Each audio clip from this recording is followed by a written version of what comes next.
Bienvenidos a Club de Prensa en NTN 24. Transmitimos desde Washington, a 3 cuadras de la Casa Blanca. No olviden ustedes al final de este programa que lo pueden encontrar completo, pueden encontrar a partes en nuestra página de Facebook, por nuestra cuenta de Twitter, y el audio, el podcast, lo pueden encontrar en SoundCloud. Les doy la bienvenida hoy a los invitados a Club de Prensa. En primer lugar, el profesor de la Universidad de Georgetown, del Centro de Estudios Latinoamericanos, Eric Langer. Bienvenido, profesor Langer, como siempre. Muchas gracias. Raquel Godos, corresponsal de la Agencia Española de Noticias EFE, bienvenida también. Gracias, Juan Carlos. Y Muni Jensen, analista política de Club de Prensa, bienvenida a esta casa. Gracias.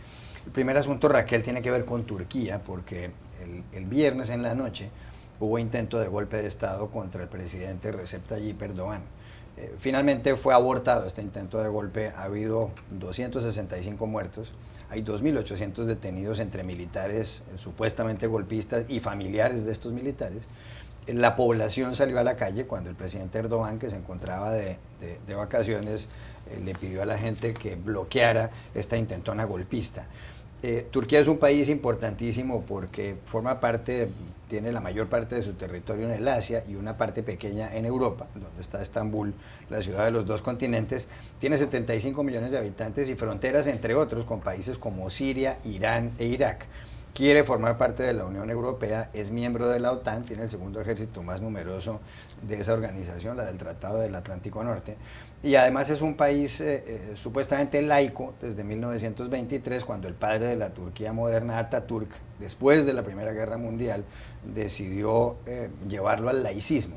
Lo extraño es que el señor Erdogan, el presidente actual, es un hombre casi que islamista, es un hombre que pretende imponer el islam en Turquía.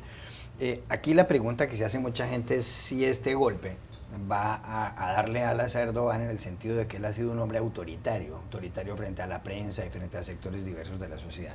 ¿Usted cree que va a pasar eso? Lo que es indudable es que el golpe de Estado, el hecho de que el golpe de Estado haya fallado, le va a dar fuerzas a Erdogan. Es inevitable porque él va a reivindicar que el pueblo salió a las calles, le defendió, estuvo de acuerdo con parar ese intentona golpista. Desde luego es muy difícil legitimar un golpe de Estado militar, es imposible casi, ¿no? Pero lo que ha estado haciendo Erdogan ha sido jugar a una extremización de la política turca en los últimos años, ¿no? Entró siendo un político calmado, moderado, abierto a Europa, intentando negociar con los europeos para poder entrar en la Unión Europea, y sin embargo esta extremización del país que ha estado llevando a cabo a través del Islam está provocando problemas internos y cada vez más graves, ¿no? Desde luego el mundo no se puede permitir que Turquía entre en una situación inestable, porque digamos que es el tapón de los conflictos de Oriente Medio, es como una especie de cajón desastre donde por lo menos se contienen las guerras. El problema también que está teniendo Turquía ahora y que también tiene Estados Unidos, y no sé hasta qué punto le favorece esa estrategia de Erdogan, es su reciente enfrentamiento con los kurdos. El 15% de la población turca son kurdos y están aislados, están considerados como organización terrorista, pero también luchan contra el Estado Islámico en Siria. Es un movimiento muy complicado, pero Erdogan desde luego va a salir reforzado de esto, y lo preocupante es que pueda legitimar ese autoritarismo del que tú hablabas. Profesor Langer, la situación para Estados Unidos es complicada aquí con Turquía porque tiene que hacer un equilibrio. Por una parte está el hecho de que el señor Erdogan combate, como dice Raquel, al Estado Islámico, este grupo que ha cometido tantos atentados terroristas y que quiere montar un califato entre Siria e Irak. Pero por otro lado, el señor Erdogan es un hombre autoritario y con muchísimas complicaciones. ¿Le conviene a Estados Unidos apoyar a Erdogan porque es el mal menor? Sí, definitivamente. Es que a Estados Unidos no le queda otra que apoyar a la democracia. El problema que tiene ahora es que los militares turcos evidentemente están muy divididos. Hay un caos aún dentro de la base aérea en Sirlik, de donde salen los bombardeos, los aviones de caza de Estados Unidos, etc. y entonces ellos no saben qué hacer y más bien han parado, por ejemplo, los bombardeos y hasta reconocimientos, lo que quiere decir que los únicos que están en el aire son los rusos todavía. Y me parece que más bien no solamente es un peligro por la democracia turca, sino también hay el problema que está al lado de Rusia, y creo que le conviene a Rusia tener una OTAN más débil. Y también es el tapón, como decía Raquel, también de la migración de los sirios en particular que van hacia Grecia y después a Europa. Entonces, si hay caos en este país, es un problema para todo el mundo y también obviamente para la democracia turca. Dicen las autoridades turcas le han pedido a Estados Unidos que extradite a Fethullah Gulen, un hombre que fue aliado político del señor Erdogan hasta hace muy pocos años y que ahora vive en Pensilvania. Consideran que él es quien está detrás de este intento de golpe. No se sabe cómo va a reaccionar Estados Unidos, aparentemente no lo va a extraditar, pero eso le agrega un factor adicional al panorama tan complicado. Lo que pasa es que todas las características de este golpe fueron atípicas. En primer lugar, que ocurriera en Turquía un golpe, a pesar de que habían ocurrido 3 golpes en el siglo pasado, en este momento no se daban las condiciones necesariamente para un golpe de Estado. Realmente hay crecimiento económico, hay cierto nivel de unidad y hay algún tipo de bienestar. Y generalmente en los golpes de Estado, históricamente, apenas se hace el golpe de Estado, aparece una cabeza visible que dice, ok, vamos a sacar a este señor y ahora yo o una junta va a gobernar o va a hacer un gobierno de transición. En este caso no sucedió.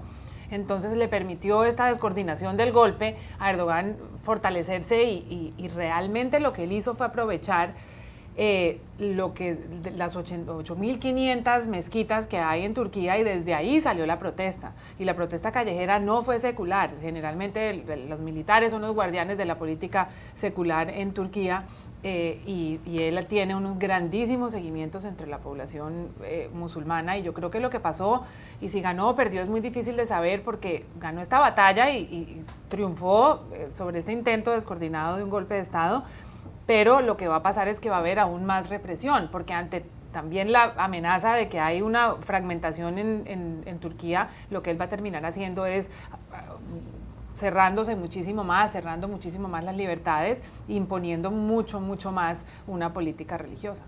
Y también hay el asunto de las redes sociales, que realmente son poderosas, que entonces el gentío que salió a la calle, que pudo por primera vez en la historia de Turquía, por lo menos, de evitar que se haga realidad un golpe de Estado militar, además con tanques y todo eso, es muy impresionante. Pero eso también es muy extraño. Leía esta mañana en el New York Times cómo, y acordémonos que todas las protestas en Turquía son completamente reprimidas y prohibidas cuando nacen de movimientos civiles, de movimientos a favor de los gays, de movimientos a favor de las libertades. Y sin embargo, estas protestas completamente permitidas, sin ningún tipo de control y ningún tipo de represión. Ahí surgen una cantidad de teorías de conspiración. Profesor Langery, de Turquía aquí a Estados Unidos hay información política importante, porque hoy empieza en Cleveland, en el estado de Ohio, en el Quicken Loans Arena, el estadio, la convención del Partido Republicano. Se supone que esta convención lo que va a terminar haciendo es que el jueves va a ungir como candidato del partido al multimillonario neoyorquino Donald Trump. La semana siguiente será la convención del Partido Demócrata, de donde saldrá como candidata Hillary Clinton, y lo previsible es que se enfrenten los dos en las elecciones que tienen lugar en poco más de 3 meses, el 8 de noviembre aquí en este país. De Trump han dicho muchas cosas, él ha dicho muchísimas cosas. Llama la atención hoy un artículo en el periódico The Washington Post en primera página, en donde cuentan que el señor Donald Trump es un mal lector, no lee mucho y sobre todo, y aquí llama la atención, no lee biografías de otros presidentes, algo que se acostumbra en términos generales aquí en los Estados Unidos. Además no tiene experiencia burocrática estatal, como tampoco la tuvo Dwight Eisenhower, que fue presidente aquí después de la Segunda Guerra Mundial y fue uno de los héroes de la Segunda Guerra. El señor Trump dice que él se la pasa haciendo cosas y que no tiene tiempo de leer. El Washington Post divide a los presidentes, dice que ha habido unos que han sido, o como el caso del presidente Barack Obama, han sido grandes lectores y otros no. Dentro de los grandes lectores están el propio Obama, o Jimmy Carter, o Bill Clinton, o Richard Nixon. Dentro de los que no han sido lectores están el propio Eisenhower, Ronald Reagan, que fue tan conocido, y George W. Bush. Aquí hay buenos y malos en los dos bandos, porque pues tenemos ahí al señor Richard Nixon, que finalmente tuvo que renunciar en agosto del 74 por el escándalo de Watergate. ¿A usted, que es historiador, le parece grave que Trump no lea y que no sepa quiénes han sido presidentes de este país en detalle? Bueno, como intelectual no me gusta que la gente no lea. Bueno, Trump es sui generis, es muy difícil definirlo. El problema es que evidentemente con lo que ha hecho en la campaña electoral hasta ahora, no sabe mucho, pero igual dice algo y opina sobre mucho porque él piensa que, como se dice, in his gut, ¿no? Así en su estómago, él sabe que es su instinto, intuición y todo eso. Y a mí me parece bastante peligroso eso, ¿no? Porque uno no instintualmente conoce todo eso. Por ejemplo, en el caso de Turquía, cómo actuar si no sabe nada de nada. Entonces, bueno, y con el país más poderoso del mundo, que Estados Unidos todavía lo es un gran peligro. Ahora, hay que tomar en cuenta que Washington Post realmente está en contra de Trump. Y entonces, ya estamos viendo de alguna forma que hasta artículos de primera plana están saliendo, así que estoy de acuerdo con el Washington Post, pero me parece que también está como perdiendo su objetividad en eso y hay que tener un poco de cuidado con eso. Raquel Gómez. Bueno, según el Washington Post haremos caso de que no lee, pero es que lo peor de todo es que tampoco escucha. Entonces, el problema es aún mucho más grave, ¿no? Quiero decir, un presidente, aparte de recibir sus briefings por escrito de sus asesores y tener que leer millones de páginas, también tiene que escuchar a quienes están alrededor y les están contando cosas, porque son los encargados de analizar la política doméstica e internacional. Y no escucha. El sábado, cuando estaba presentando a Mike Pence como su vicepresidente, casi como que le costaba seguir el hilo de que tenía que presentar a ese tipo como su compañero de fórmula. Entonces empezaba a desvariar y de repente regresaba. Bueno, volvamos a Mike Pence, ¿no? Es un político muy atípico y sobre todo tiene ese punto de gravedad. Incluso cuando le ponen el teleprompter, creo que alguna vez lo hemos comentado aquí, se sale del guión. Le cuesta mucho seguir lo que le dicen sus asesores de campaña. Tenían miedo de que anunciara que Pence era su VP en Twitter y al final lo hizo en Twitter. Yo creo que hasta ser staffer de Trump, ser miembro de su campaña, se ha convertido como en un nuevo método de tortura. Tiene que ser terrible. Pero ahí está. Y contra todos los pronósticos y a pesar de todas las críticas y a pesar de que no haya leído, está en este momento en la Convención Republicana desafiando todas las expectativas y todos los pronósticos de quienes oímos el discurso cuando acusó a los mexicanos de violadores, que nos pareció un chiste y pasamos muchos meses pensando eso. El chiste se acabó y empezó ahora lo serio. Él no lee, pero él ve televisión y lo que ha montado es un reality que en este mundo en donde a veces se borran las líneas entre la realidad y la ficción, él ha sabido cómo saltarse los libros, saltarse el establecimiento republicano y de llegar a alguna arteria dentro de los votantes en donde está ahí parado, tiene una posibilidad muy grande de ser presidente de Estados Unidos y las consecuencias las tendrán que asumir los votantes norteamericanos. Es el escenario perfecto para Trump. La Convención Republicana ha montado lo que él ha llamado un grupo ecléctico de personas, todo porque los grandes nombres del Partido Republicano no fueron, ni los dos presidentes, expresidentes Bush, ni las cabezas visibles del partido como Mitt Romney. Entonces él montó golfistas y a sus hijos y montó una fiesta en donde él será el protagonista y que es el escenario realmente ideal para una persona como él. Ya regresamos a Club de Prensa. Volvemos a Club de Prensa en NTN 24 desde Washington. Muni, se produjo ayer aquí en Estados Unidos otra matanza de policías, en esta ocasión 3 en Baton Rouge, en el estado de Luisiana, en el sur. Y el hombre que les disparó, que murió en un intercambio de disparos, había sido un veterano de Irak y estaba cumpliendo 29 años y era afroamericano. Esto, por supuesto, tiene todo el sentido, lo que describen todos los investigadores, es que se trata nuevamente de un crimen de un afroamericano en venganza por las muertes de afroamericanos que ha habido aquí en este país. Justamente hace pocos minutos, y lo contaba el profesor Langer, en Baltimore no han finalmente condenado al sospechoso de haberle dado muerte a Freddie Gray en abril de 2015, que era también un afroamericano. Hace pocos días hubo 5 agentes de la policía muertos en Dallas justamente en venganza por las muertes de miembros de la población negra en este país. ¿Es que de aquí en adelante va a ser más de lo mismo? ¿Aquí no hay remedio? Parece. Y realmente ya parece un disco rayado de las voces de condena, indignación y dolor que expresan los políticos, desde Barack Obama hasta los alcaldes y los directores de policía de las distintas poblaciones. Es realmente un problema que uno no entiende. Me puse a buscar las principales causas de por qué la gente mata a la otra gente, y pues ya sabemos que la primera es la violencia doméstica, pero luego hay otras cantidades de causas que no son estas, son porque se están por competencia entre pandillas, por dinero, por una mujer, crímenes de pasión, por inestabilidad mental, y la rabia y el odio realmente no son de las principales causas de asesinato, y en cambio en este país sí, y por lo menos en esta causa donde uno no encuentra una solución. Baltimore, por ejemplo, era un caso exitoso de integración racial hasta cierto punto. Tenía alcalde, congresista, líderes comunitarios, la policía andaba en bicicleta por las poblaciones sensibles tratando de trabajar con la comunidad, y sin embargo estallan allí estos brotes de violencia tan terribles. No sé realmente cómo se va a recuperar Estados Unidos de esta tensión racial. Claramente Barack Obama, a pesar de 8 años condenando los hechos, no logró hacer nada.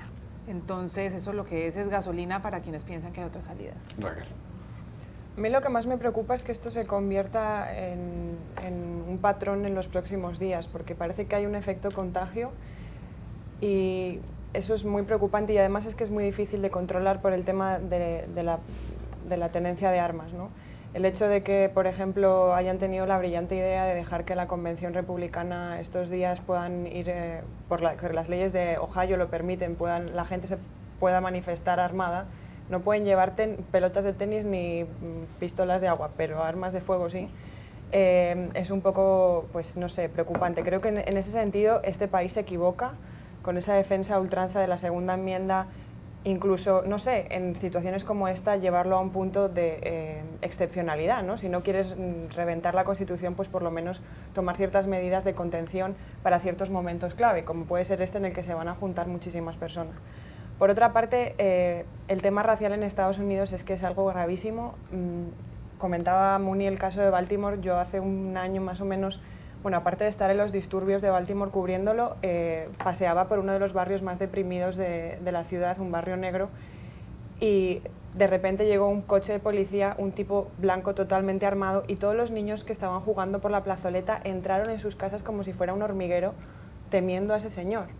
Eso es lo preocupante, porque esas madres, como comentábamos el otro día, les dicen a sus hijos que huyan de los agentes porque no sienten que les protejan, sienten que son una amenaza. Y ese es el problema fundamental, aparte del racial, que es algo que se soluciona a mucho más largo plazo y en el que Estados Unidos tiene una asignatura pendiente. Creo que a nivel político y gestor sí que hay que tomar medidas para juntar a esas dos comunidades y hacer entender que no son enemigas y que no corren peligro unos delante de otros, ¿no? Creo que ese es la clave de todo esto. Pero ahí lo miedoso es que se matan entre instituciones. A mí me llama mucho la atención un marín matando policías, no importa de qué raza sea. Eso es ahí donde el problema adquiere un nivel de gravedad mucho mayor. Sí, los dos eran veteranos de guerra. Bueno, creo que hay dos problemas, ¿no? Uno es ese odio racial entre policías y muchos policías también son afroamericanos, que dice que uno es que murió, por ejemplo, en Baton Rouge, era afroamericano. Y la comunidad afroamericana acá. Y es realmente bastante feo, y obviamente estos casos crean aún más ese problema, porque entonces los policías van a salir más armados y con antibalas y todo eso, y la comunidad negra va a decir, bueno, nos están matando y bueno, y mira con todas esas armas. Pero el otro problema también es justamente la de la segunda enmienda, que cómo es. El asunto es que los policías pueden llevar y llevan esas chaquetas antibalas, pero no funcionan contra rifles de alto calibre. Contra pistolas sí, y ese es el problema. Y antes aquí se prohibía tener eso, pero ahora hay los AK-47 y cualquier cosa por todos lugares, y hay que finalmente pensar en que eso, ¿para qué un ciudadano va a tener eso? Eso no tiene ningún sentido. Lo curioso, por ejemplo, es que en el caso de la convención, leía estos días, la gente no puede llevar armas cortas, pero sí rifles de asalto. Sí. Es una Sí, no, cosa. Es absurdo. Cambio de asunto, Raquel, tiene que ver con una efemérides, con una fecha histórica en su país. Hoy es 18 de julio y hoy se cumplen los 80 años desde el levantamiento de Francisco Franco en España, en las Islas Canarias, que fue el origen de una guerra civil en su país que terminó en el año 1939. Con la victoria justamente de Franco, un hombre que fue dictador de España hasta el 20 de noviembre de 1975 cuando murió, después de lo cual el rey Juan Carlos de Borbón, que ya no es el rey de España sino su hijo Felipe, pues puso en marcha lo que se llamó la transición a la democracia, algo que el mundo entero admiró en España. Y vino la Constitución de 1978, que fue realmente la primera Constitución democrática española de verdad. Hay varios artículos, entre ellos uno en BBC Mundo, donde se habla incluso de algunos símbolos franquistas que sobreviven en España, como el Valle de los Caídos, donde está enterrado Francisco Franco en la carretera que comunica de Madrid a San Lorenzo del Escorial, más o menos en esa ruta. ¿Se ha superado el franquismo en España o eso sigue ahí en la memoria histórica y sigue habiendo odios en la sociedad? Yo desgraciadamente creo que España es un país al que le falta hacer un ejercicio de reconciliación, un ejercicio de perdón. Digamos que para que esa transición exitosa, por supuesto, tuviera lugar, sobre todo los perdedores se tragaron el dolor y aceptaron las condiciones de silencio, digamos, para ir hacia adelante. Por supuesto, en ese sentido fue algo exitoso. El problema es que después de 40 años de democracia, el país sigue en ese pacto de silencio y no sé hasta qué punto es sano. Ahora, por ejemplo, el Valle de los Caídos, que es un monumento a un dictador que mató a mucha gente, y eso no es una valoración, es algo objetivo, ahora se está cayendo. Y mucha gente se pregunta, ¿qué hacemos con esto? Porque cuesta muchísimo dinero restaurar toda esa instalación, donde además yacen cuerpos no solamente de nacionales, sino también de republicanos, el bando que perdió, porque también lo utilizaron como fosas comunes. Entonces, España es un país que no ha podido hacer memoria, que en comparación con otros países, sin ir más lejos, Colombia ya está haciendo memoria y todavía sigue en un conflicto. Entonces, creo que España va a tener que hacer un ejercicio, digamos, no sé si de cambio, yo creo que al final va a seguir esa estela ahí durante mucho tiempo y la idea es que las generaciones venideras se vayan olvidando de lo que les contaban sus padres hasta que eso quede en el olvido. Lo que pasa es que yo creo que las sociedades superan más rápido la insurgencia guerrillera que las dictaduras militares. Yo creo que la comparación allí sería más con Chile. Uno no se imagina a los seguidores de Pinochet como líderes políticos o a los hijos en la arena política y social siendo muy aceptados, mientras que en la guerrilla, en el caso de Colombia, en el caso de El Salvador, bueno, hay presidente, creo que existe esa pasada de página muchísimo más rápida. El asunto creo que en España en particular es que Franco murió en la cama. Nunca fue derrotado el franquismo, ¿no? Y yo, que tengo padres alemanes, mi padre combatió en la Segunda Guerra Mundial al lado alemán en el frente ruso, fue derrotado el nazismo y se pudo entonces hacer una limpieza, digamos, también hasta ideológica, no quiere decir que todos hayan pensado en lo mismo o hayan creído que Hitler no sea una persona buena, pero esa gente ya ha pasado.